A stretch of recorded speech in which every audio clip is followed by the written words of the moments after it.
Oh, boys, delete the overlay again! Fuck you, man! I'm trying to do a show. You delete. Ah, my God, the rage. Fuck this. I've not even started the fucking show yet. No, I fucking refuse. I absolutely fucking refuse. And fuck you, piece of shit. Fucking deleting all my stuff. I hate you. I hate you with a passion.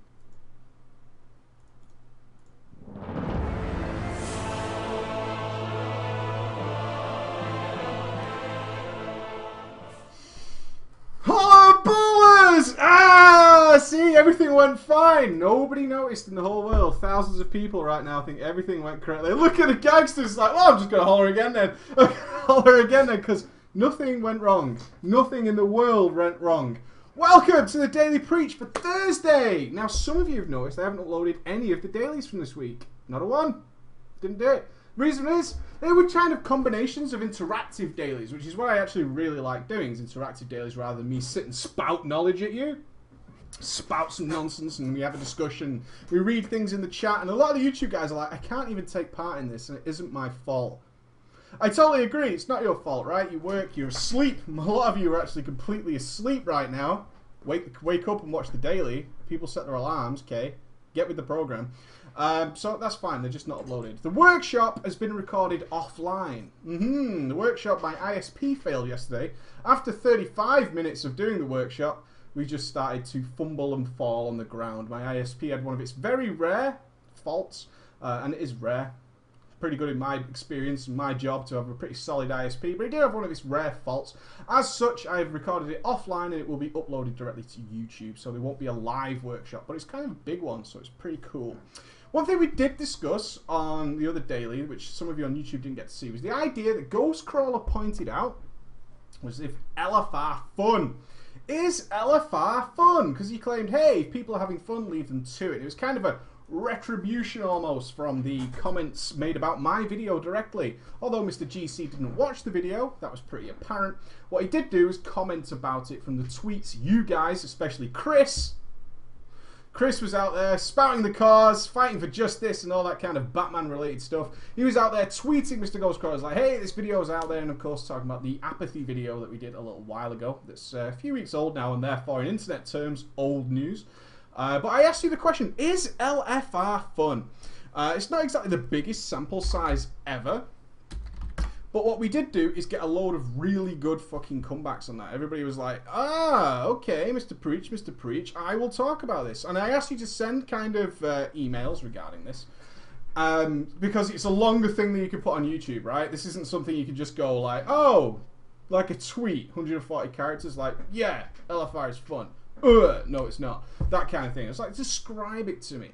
So I got loads of emails in from you guys. I'm just flicking through them here. We've got, I don't know, like 20 or 30, which is cool. 20 or 30 is pretty good for me, I think so, regarding one little off-the-cuff remark.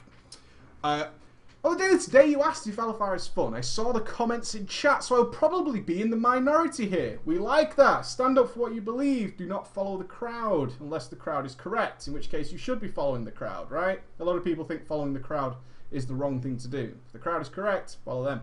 But for me, yes, LFR is definitely fun.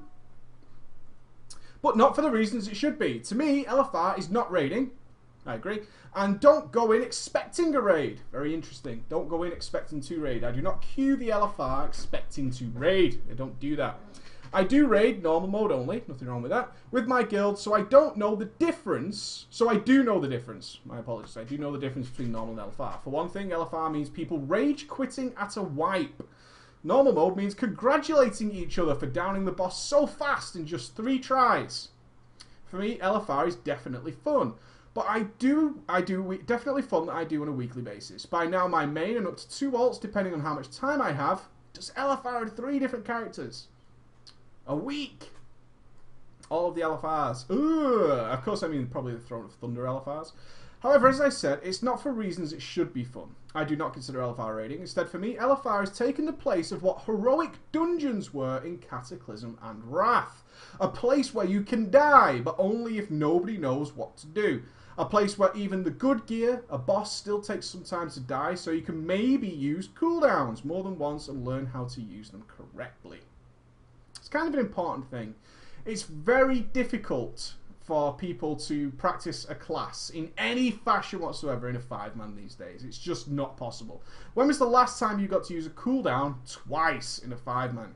When was the last time you got to do that? When was your cooldown back and ready to use? Actually back off cooldown? Or did you just blow it at the beginning and you killed the boss and you had some sort of obscure, randomly high DPS numbers? Hell of a long time for me. I can't think of any 5-man in Mists of Pandaria where that has happened in ages. 3 minutes? I don't think I can name a 5-man boss in Mists of Pandaria that has lasted 3 minutes. Now think about that for a second. 3 minutes. It's not a lot of time. At the launch? That's a long time ago. I don't think so. I don't even mean for me. Yeah, I mean for one boss. Oh, okay, never. There's a 10-second cooldown. So you don't even get to use your cooldowns. This is why rep paladins tend to think they're awesome in a 5-man. Right? You rep pallies out there. Look how good I am. Look how good I am. Look how good rep pallies are. See what damage I did there? I'm awesome. Yeah, we all believe you rep pallies. Don't you worry about it. At the same time, I go in fully expecting human entertainment. Now, you started to make LFR sound like a zoo at this point. And I'm hardly disappointed. If you go in looking for entertainment instead of dreading stupidity, you can sometimes laugh your ass off at the antics of people that think they are God's gift to World of Warcraft. I think that LFR depends a lot on what you expect when going in. If one goes in expecting a raid and adult behaviour, they will sorely be disappointed. I, for one, go into LFR expecting nothing and get some easy entertainment and some nice loots on top of it. Honestly, to me, the only downside to LFR is the stupidity that you cannot queue for more than one and therefore sometimes have to wait up to an hour just to get in. But that's a different matter altogether. Paladins are the best. Interesting, the idea of going into LFR to laugh at people, really. See, that really kind of upsets me a little bit, is that perhaps there are a lot of people who go into LFR just going, look at this guy. Just look at this guy. And that maybe even falls into the apathetic side of what we discussed, is that people are actually actively going into the LFR to kind of point and laugh a little bit.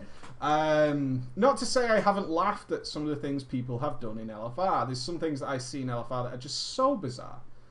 So bizarre. Borderline crazy. You know, you wonder how anybody could ever clear Minesweeper with such an ability to play a video game. But still, I don't go in expecting that. That's kind of weird to me. But it was interesting that you just dismiss a lot of things. Dismiss the idea of raiding, dismiss the idea of playing, and therefore it's more fun because you don't expect any of those things. I just expect to go in, do what I've got to do, and perhaps get a couple of laughs out of some of the more bizarre people that we run into. And therefore finding a way to make it fun. The only problem I have with that in terms of the question is LFR fun, is actively seeking out a way of making it fun. Because inherently, it isn't fun. If that makes sense. Inherently, the actual thing isn't fun. It's like watching a movie that's so bad that it's good. It's not a good movie. It's terrible. It's really bad.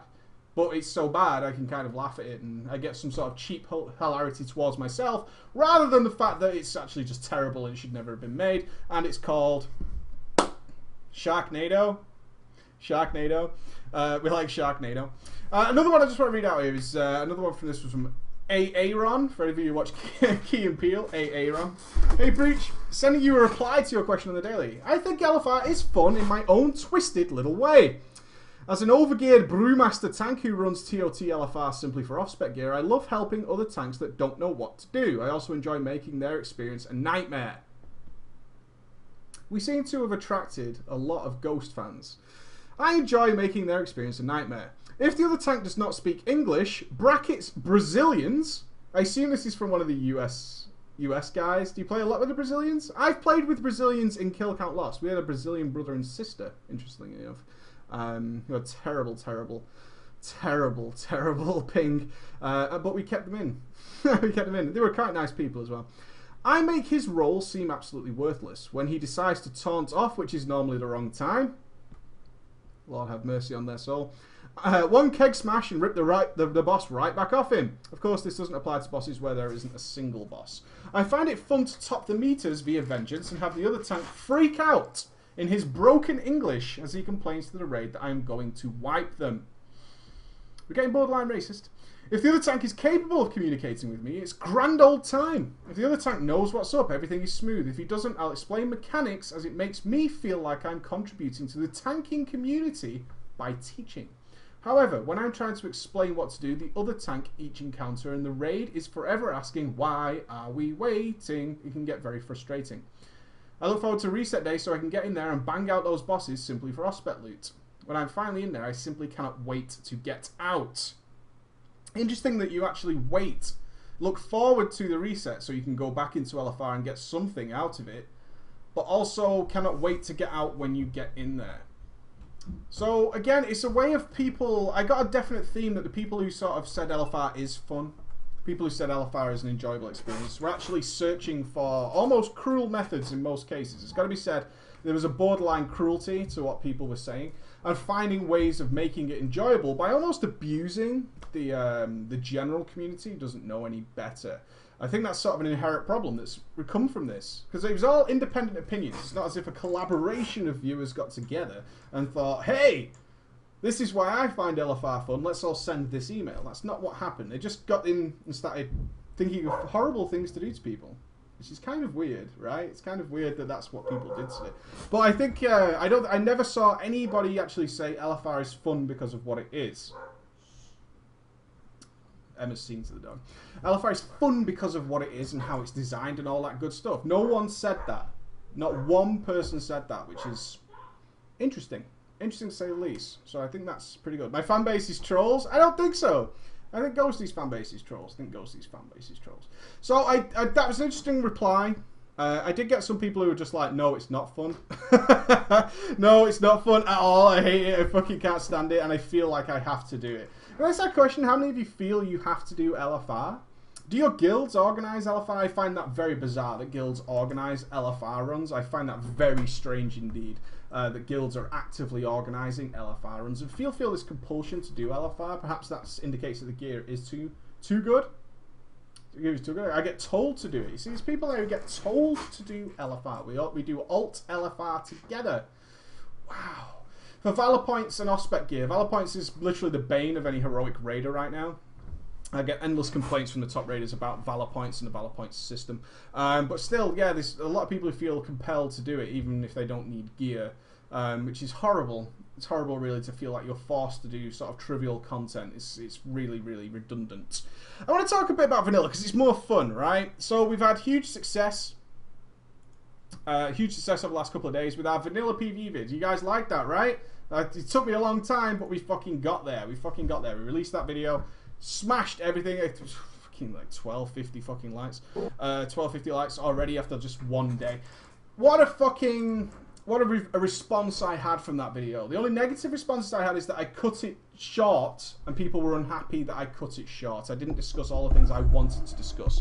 The original version of that video ran 30 minutes in length, which is far too long for an in-depth YouTube video and to edit. It's just insane. It wasn't worthwhile. I have 30 minutes of commentary to go over and talk about all kinds of things. But what I can do here is kind of discuss these flavors and wonderful things that people liked. And we finally got that guy. I was waiting for it. I knew when I did the section in that video about specs that were useless. Your Shadow Priests, your Enhancement Shamans, your Elemental Shamans, your Feral Druids, your Balance, your fucking everything under the sun, your Survival, your Beast Mastery. All these horrible, horrible specs that got left completely unattended. They were just so ignored. It was as if Blizz didn't care at all. Retribution, protection. I mean, it's almost baffling to many who started the game after vanilla to understand that a protection paladin was just unheard of. It wasn't considered. It was never a thought. It wasn't like, oh, well, I rolled a paladin so I could be a tank. Well, that just didn't happen. Marksman was the only spec for hunters. You had to play Marksman, and you casted 2 spells, which were Aim Shot and Multi-Shot. That was it. Didn't even put stings on, because that would have used debuff limits on bosses. Yeah, so then in comes the guy. I'm not sure how far you were into vanilla progression, Mike Preach Wow. Instantly has a dig at my soul, right? But by the time my guild was in AQ40, we had a Feral, a Boomkin, an Enhancement Shaman, a Shadow Priest, etc. Indicating we had more. They had very useful buffs to spike up DPS. When they had little gear, they were on par with fights and such. DPS was decent. You're a motherfucking liar.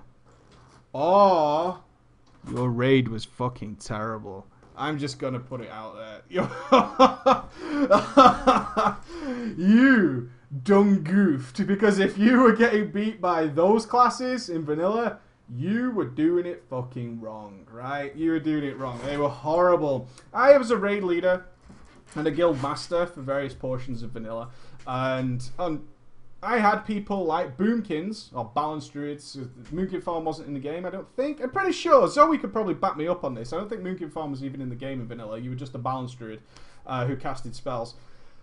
That sent me screenshots of them doing immense DPS, right? We had no World of Logs and shit like that. So people would send us screenshots, like an application for a Balanced Druid.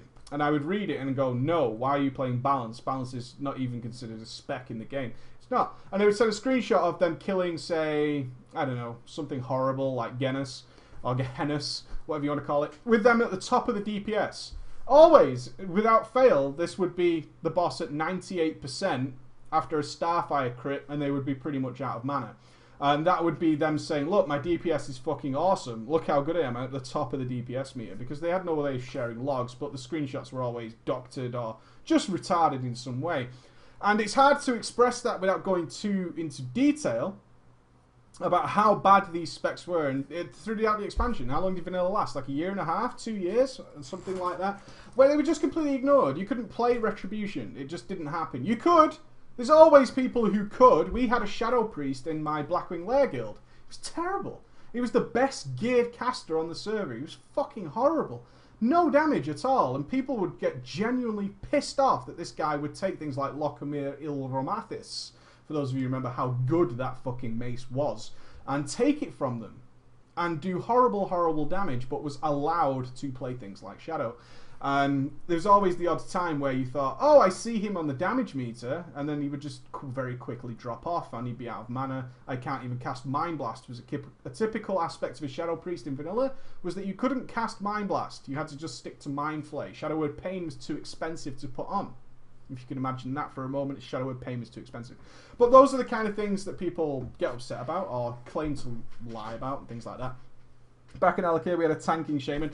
You could drive a car with your feet if you want to quote Chris Rock. It doesn't mean it's a good fucking idea, right? You could do most things that you want to do. It doesn't mean it's a good idea. It doesn't. And a lot of people giving things like Sulfurous to shamans. I had a shaman who had Sulfurous. I don't know why. Apparently his officer position gave him such qualities. But there was great little things that were kind of considered sort of buggy and silly in vanilla that a lot of people don't know about, and I kind of think we should express and talk about them because they were fun, right?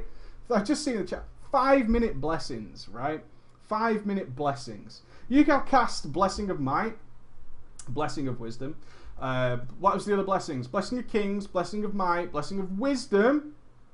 Was there another one? There was Blessing of Salvation was in the game at that point, but I think that was the only blessings. And they were 5 minutes in length. They were 5 minutes, and you needed reagents. Yeah, exactly. You needed to go to a vendor and buy items. This is true. You had to go to a vendor, buy items in order to cast them, and they were called Symbols of Blessings or something like that. And every fight would last longer than 5 minutes. As such, if you were on the Alliance side and you carried paladins, your paladins had to rebuff you every single fight, every 5 minutes. And some people even had the job of making sure you casted blessings. That was your entire job. Don't run out of mana so you can cast blessings. That's not all, though.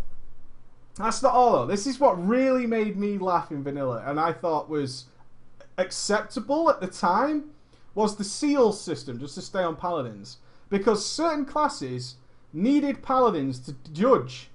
Okay, if you can imagine, this is how it works. Right now, you have your 3 choices of seals, and you pick one and you have it. In vanilla, as a paladin, you would put your seal on. Seal of the Crusader, Seal of Light, Seal of Wisdom. Am I doing this wrong? I know that you could have... No, wait. No, you could have Blessing of Wisdom and Seal of Light. That's correct. That's correct, right? So you would have to choose one of your seals, and when you cast Judgment, it would use your seal up. So every time you cast Judgment, and the Judgment cooldown stayed pretty much the same, I think. The Judgment cooldown. So every time you cast Judgment now on your Paladin, imagine you had to then recast your seal in order to use it again. Seal of Blood was TBC. That came with the Paladins. That came with the Blood Elves.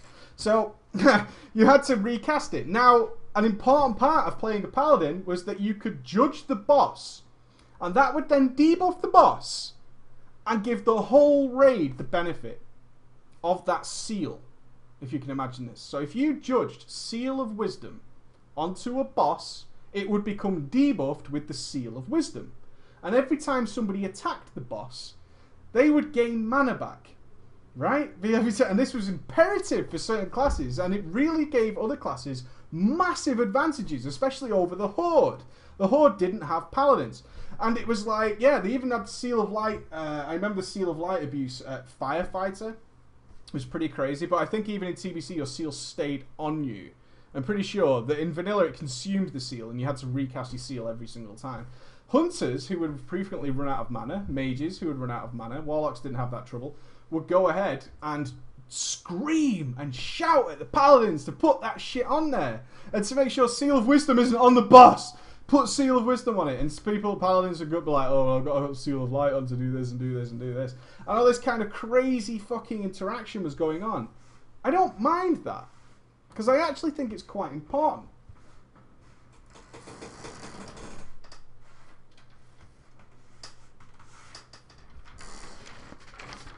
This just in.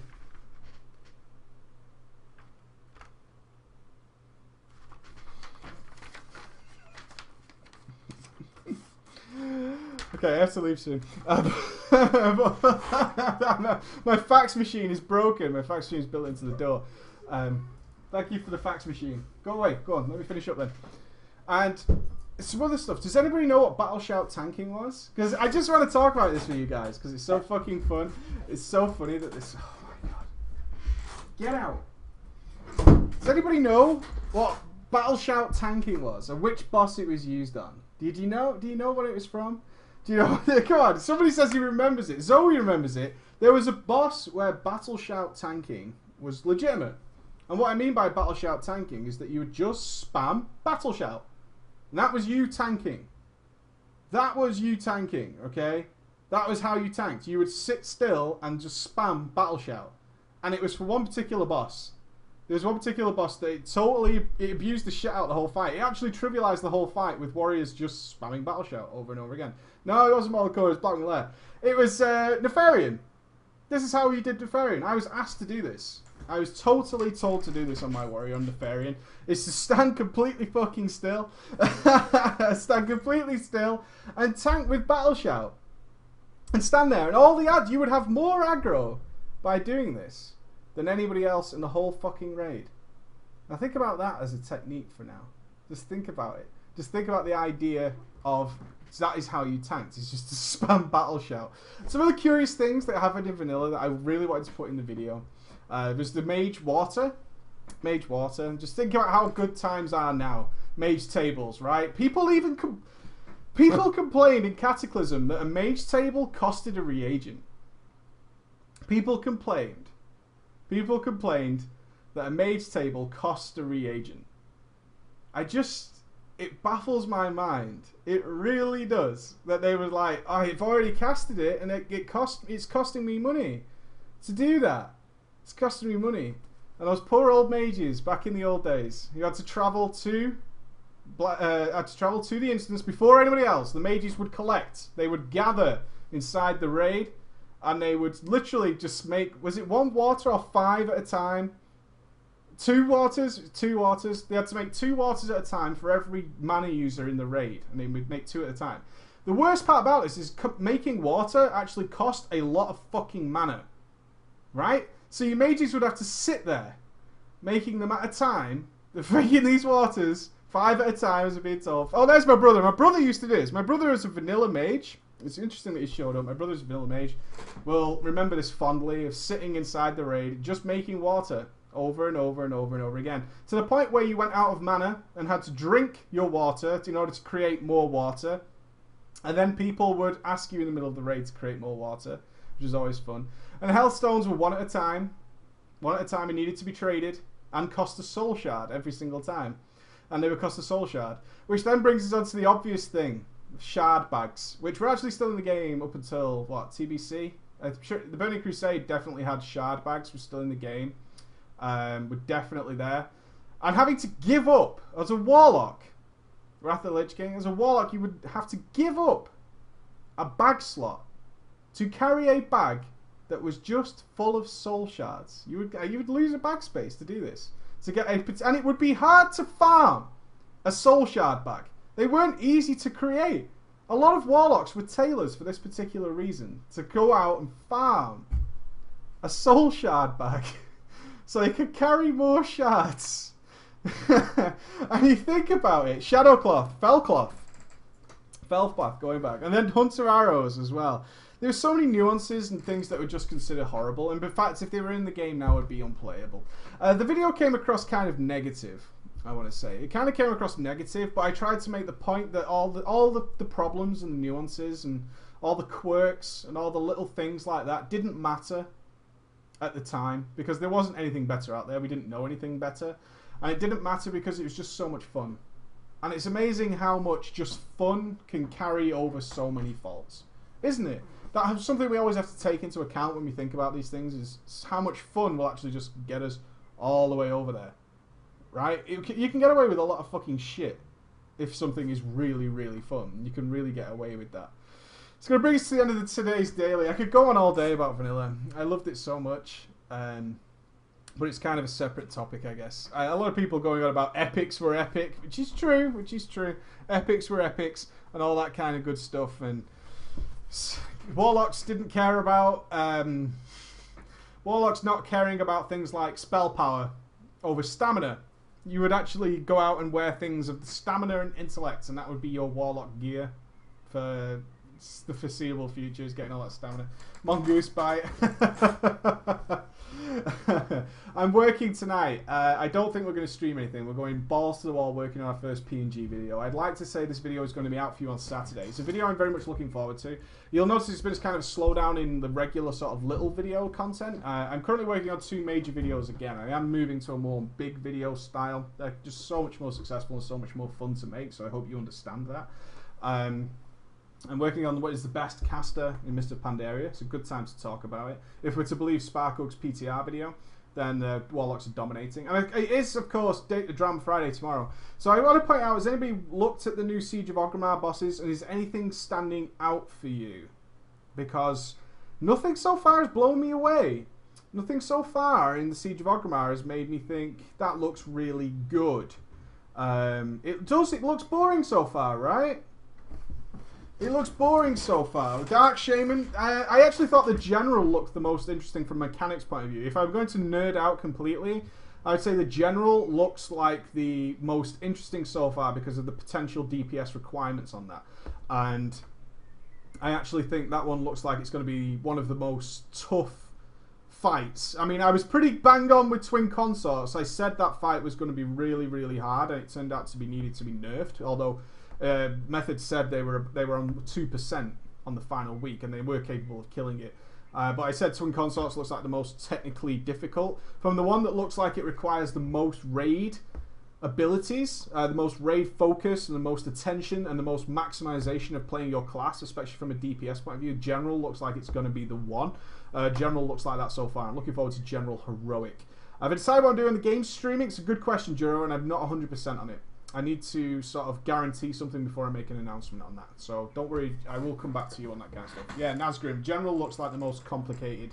Not complicated, it actually looks very simple, but it looks like it's going to be really, really hard. But so far, nothing that's tickling my nuts so far at all. In fact, I was hoping for more. I was hoping for more when I saw some of the Siege of Orgrimmar fights. Nothing looks... But saying that, the first time I ever saw Supremus, I thought that fight was going to be legit, because Supremus looked fucking awesome. I thought Supremus was going to be the best fight ever. Nope. Nope. Nope. Not at all. So yeah, take it easy, guys. I'll see you tomorrow. I'll see you tomorrow for Drama Friday. Have a great evening. Bye, guys.